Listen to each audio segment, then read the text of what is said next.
ইতিহাসের সেরা সুসময় যাচ্ছে বাংলাদেশ ক্রিকেট এবং ফুটবল দুনিয়ায়। কোন বাংলাদেশ বিজয়ের মাসে যেন আরো জয় এনে দিয়ে দেশের মানুষকে আনন্দে ভাসাচ্ছে বাংলাদেশ ক্রিকেট এবং ফুটবল দল।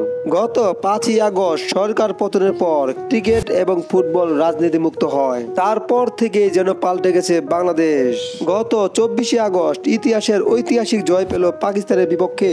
এরপরই 28শে আগস্ট সাব চ্যাম্পিয়নশিপে ফাইনালে জিতে ট্রফি নিয়ে এলো বাংলাদেশ ফুটবল 20 দল। তাছাড়া তামিমের ক্রিকেটে ফেরার তথ্য এবং সর্বপ্রথম বিগ ব্যাশ লিগে 10 বাংলাদেশি খেলোয়াড় সব মিলিয়ে যেন সুসময় যাচ্ছে ক্রীড়াঙ্গনে।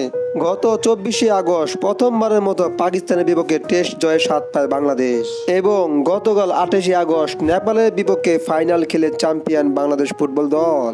গতকাল সাফ চ্যাম্পিয়নশিপে ফাইনালে মুখোমুখি হয় নেপাল এবং বাংলাদেশ। প্রথম অর্ধে হওয়ার আগে মিরাজুলের দুর্দান্ত ফ্রি কিকে গোল করে 1-0 গোলে বিরতিতে যায় বাংলাদেশ দল। দ্বিতীয় অর্ধে শুরু হয় আবারও মিরাজুলের ভেলকি। দলীয় 71 মিনিটে আবারও মিরাজুলের অসাধারণ গোল। শেষ পর্যন্ত 4-1 গোলে জিতে ফাইনালে ট্রফি নিয়ে ছাড়ে বাংলাদেশ দল। তবে সবচেয়ে সুন্দর দৃশ্য দেখিয়েছে বৈষম্য বিরোধী আন্দোলনে শহীদ হওয়া আবু সাইদ এবং মুগ্ধদের প্রতিটি ম্যাচে স্মরণ করা। এই যেন এক নতুন বাংলাদেশ। সব ধরনের খেলার আপডেট পেতে অবশ্যই চ্যানেলটি সাবস্ক্রাইব করে পাশে থাকবেন। ধন্যবাদ।